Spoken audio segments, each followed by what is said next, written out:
Hello YouTube, Dave here again. It's been a while since I've done a pickups video. I don't do them all that often, but I've added quite a few things to my various collections of, gaming related stuff.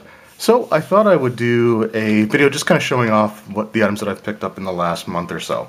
Some of these I've already shown on video, but some of these I haven't. Some of these I've actually just picked up within the last few days, or even at the time that I'm recording this. So I'm just going to start off with some of the things that are kind of spoiled already, just based off of stuff that I've done for videos in the past, as well as the thumbnail for the video. So up first, obviously, is the Xanathar's Guide spell books, or spell book cards. So these are the spells that are in the Xanathar's Guide to Everything, as well as the Elemental Evil. And in the review that I did, I opened some of them up and showed off kind of what they look like. There were a few details that I left out, so I thought I would just cover that here. So this product contains 95 cards in total, between the two different supplements, so Xanathar's Guide and the Elemental Evil spell cards. So if you were looking to get the Elemental Evil spell cards, then you can just pick this up if you can find it, and they are in here as well. The other issue was price. Now, the prices are not necessarily set, and they're not listed on the product itself, but I paid $16.95 for these Canadian. Now again, prices may vary based on your country and based off of this game store that you buy these at, but that's the price that I ended up paying for these. I think I've seen them go for 15, and I think I've seen them go for like 18 or 19, so like I said, the prices do vary, but this is one of the more recent things that I picked up. Alright, in addition, I also picked up a booster pack of Unstable. Now, being honest, I'm not really interested in the Unstable cards really that much in terms of like wanting to open them up, and obviously they're not made for very many standards of play or formats of play, except for like drafts and stuff like that. But I decided that I kind of wanted to get this, and even just because I like the artwork and I like the image on this pack. So basically this is just more of a display piece, and if I decide to pick up a few more, I might do a booster opening. But for now, I just picked this up because, again, I like the way that it looks. And who knows, the unset may go up in value as time goes on because people want those unique lands that are in these. So at some point, I may end up deciding to, end up selling off the pack. But for now, it's just something that I kind of wanted to have up on my shelf. I had a little bit of money left over from last month's YouTube ad revenue, so I figured why not and pick that up. Alright, also I picked up some of the miniatures in the Nolzar's Marvelous Miniatures line. Now I'm going to do a video going further in depth about my thoughts on this miniatures line, so I'm not really going to go into that right now, but I did pick up a few of them. I'm going to just start with the ones that were in the thumbnail to get those out of the way, and I believe that those were the Tiefling Sorcerer. So I don't actually have any of the modern Tiefling miniatures. The Tieflings that I have were from way back in the original D&D Minis line for like the plastic pre-painted miniatures, and Tieflings have changed quite a bit. So these are my first actual modern era Tieflings. And you just kind of see the images on the back there. So this is the Tiefling Sorcerer, which I thought was really cool looking. And then I've got the Dragonborn Fighter. Now, I actually really like the Dragonborn, and the only Dragonborn miniatures that I have are in my D&D cooperative board games, like Castle Ravenloft and Wrath of Ashardalon. So I wanted to pick up some more, and like I said, I just really like this race, and the fighter one makes quite a bit of sense. Also, I'm going to show off the Dragonborn Paladin. So actually, I think I forgot to show off the back here. So let's just look at the back. I may have shown it, but so these are what the paint jobs they got there. And yeah, so the Dragonborn Paladin. I actually picked these up along with the Tiefling Sorcerer, so I picked these both up at the same time. Yeah, I like these ones quite a bit. You got the one with the Morning Star, and you got like the the nice shield and axe. Just really cool looking miniatures. So yeah, I had to pick these up. I want to get some, more Dragonborn and Tiefling representation in my collection. Now, I do have a few other miniatures that I picked up, but I'm going to hold off on those for a moment. I'm going to save those for last. But as far as a new book, well, new to me anyway, I actually went and picked up the second edition Advanced Dungeons and Dragons Skills and Powers Player's Option book. And so second edition was the very first version of the D&D game that I played, and it's the version of Dungeons and Dragons that I have the least amount of stuff for. And I'd feel kind of bad for that now, and I actually am really starting to feel nostalgic and want to go back and do some stuff with those AD&D rules, even if they're just like some one-shots or, you know, short campaigns or things of that nature. So I want to expand my second edition collection. Now, as much as I would love to get things like the, you know, campaign setting box sets, those items are ridiculously expensive. This was only, I think, $14. And it's in excellent condition. And the funny thing is that they had a second copy there that was in rougher shape, but it was more. It was like $16 or $17 or something like that. So I actually, you know, got the cheaper version that's in better shape.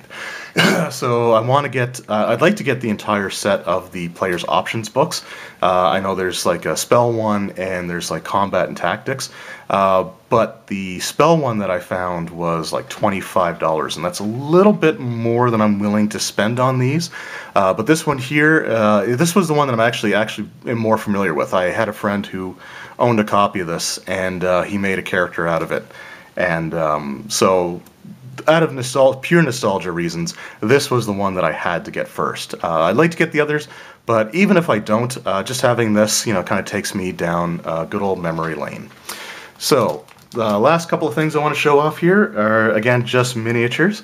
The first one is, so these are more of the Nolzar's Marvelous miniatures, and this one here is the Mind Flayer. So, I only have one other Mind Flayer miniature, so just buying this, I've tripled the number of Mind Flayers that I have. And I just see them on the back there, and they just look really, really cool. One of my all-time favorite monsters. And you got one, looks like it's got something on its, I don't know if those are claws or something. Anyway, it's got like a weapon type of thing on its hands. And, whoops, I forgot to take the price sticker off, but this is how much I paid for it. And again, to have one of my all-time favorite D&D monsters, for me, this was well worth it. Alright, up next is my all-time favorite miniature, and one that I thought I missed out on. So the stores in my area got these miniatures in last week, and unfortunately the ones that I really wanted to get just sold out like crazy. I happened to be at a game store in Halifax, Nova Scotia. So I live on the Dartmouth side, and that's not going to mean anything to a lot of people. But I was in, so the store that I picked this up in was called Monster Comics and Lounge, or Monster Lounge and Comics, or something like that. The name, I always just refer to as Monster Comics. But I picked this up, and this is the Beholder. So I tried to get this last week, and unfortunately everybody was just out of stock immediately. Like the store that I normally deal with, I called them within a few minutes of them actually posting the picture of like all the miniatures that they had, and their Beholder miniatures were already sold out by then. So it was really sort of disheartening. But at the same time, I've got a ton of Beholder miniatures, so I figured that, you know, if somebody else that doesn't have, you know, like I think I have 6 Beholder miniatures. So if somebody else could use them, then, you know, that's fine. But I found they had a couple copies of this. I was tempted to pick up both, but I wanted to leave one there, because I only had 2, and I wanted to leave one for somebody else, because I don't want to hog all the miniatures.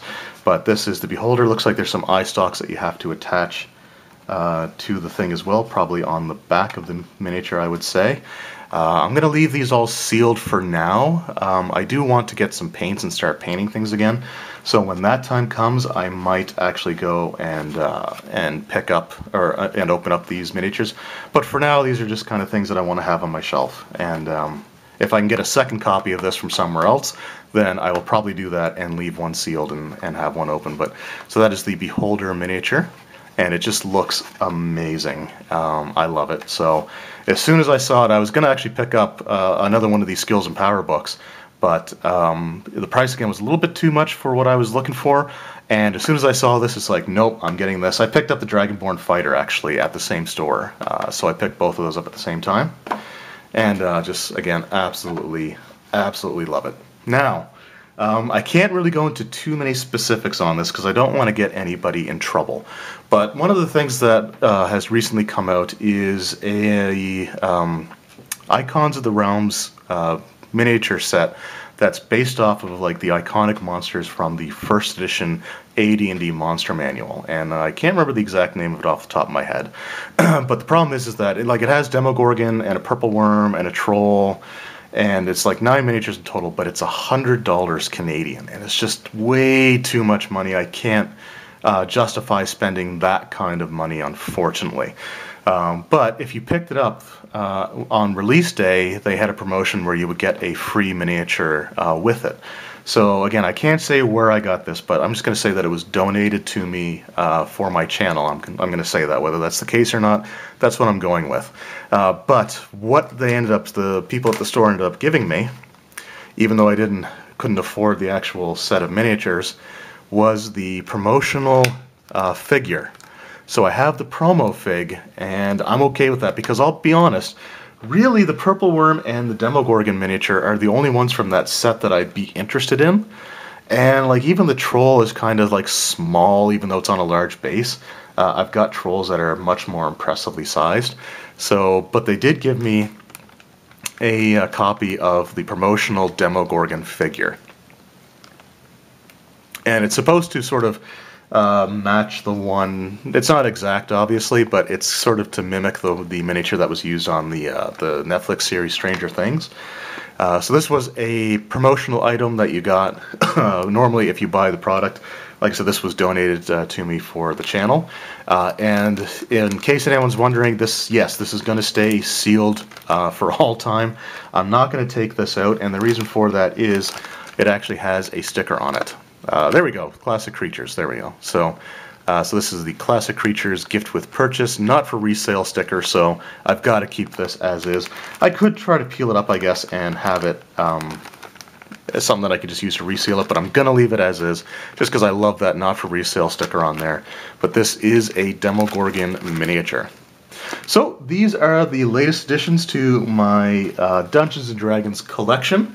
And, let me know what you think of some of the items here. And if there's anything that you guys have added to your collections, let me know. And if you're someone that has your own YouTube channel and you want to start making videos, or you're making YouTube videos, do a video response and show me the things that you've picked up. I love to see them.